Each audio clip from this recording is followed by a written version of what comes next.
Joining us now, the chairman of the Senate Budget Committee, North Dakota Democrat Conrad. Senator, good morning. Good morning. Well, let's get to it. What's your assessment of where we are? How likely is a shutdown? Well, first, I should say I'm not in the room, so I can't give you firsthand testimony. But here's what I understand. This all started, as you know, with the Republican request that we cut $100 billion from the president's spending suggestion for this year, $100 billion. They have largely agreed on around $73 billion in cuts. Still some differences, as I understand it, on the composition of those cuts, how much mandatory, how much discretionary, but minor differences. The real hang-up appears to be at this point the question of abortion, the funding of Planned Parenthood, the rules for abortion in the District of Columbia, whether the district can use its own money to fund abortion as distinct from federal funds, and then certain environmental issues, including one that came up late in the game. They wanted to ease restrictions on mountaintop mining. So kind of a curious thing there. Well, you and certainly the president, a lot of Democrats have talked about how a shutdown would be so consequential and detrimental to the economic recovery. So my question to you is, why do Democrats not support what Republicans have offered in the House to continue funding the government for 1 week so that the sides can continue to negotiate? Well, the problem is they've introduced all these side issues, so-called legislative riders that have nothing to do with the spending controversy. And they started with some 55 of them. You know, the rule in the Congress is you cannot legislate on an appropriations bill.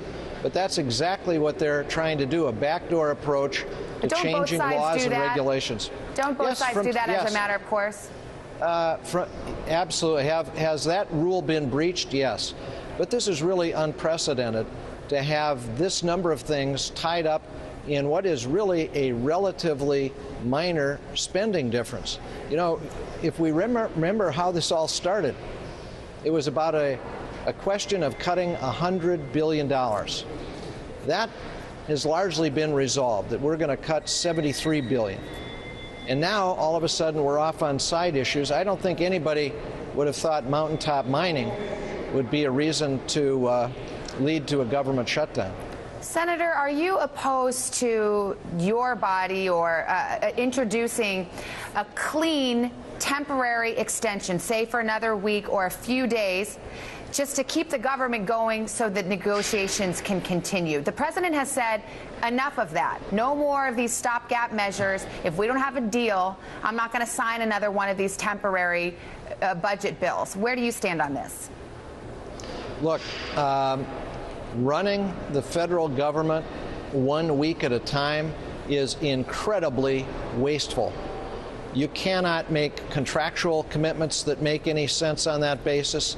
You cannot run a major enterprise. You cannot run the Defense Department.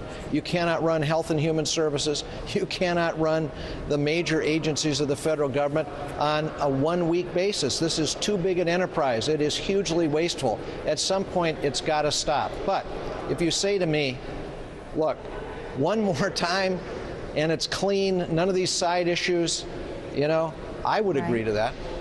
All right. Senator Kent Conrad, we will watch the Senate today and see if it comes to that. Sir, thanks for being with us. You bet.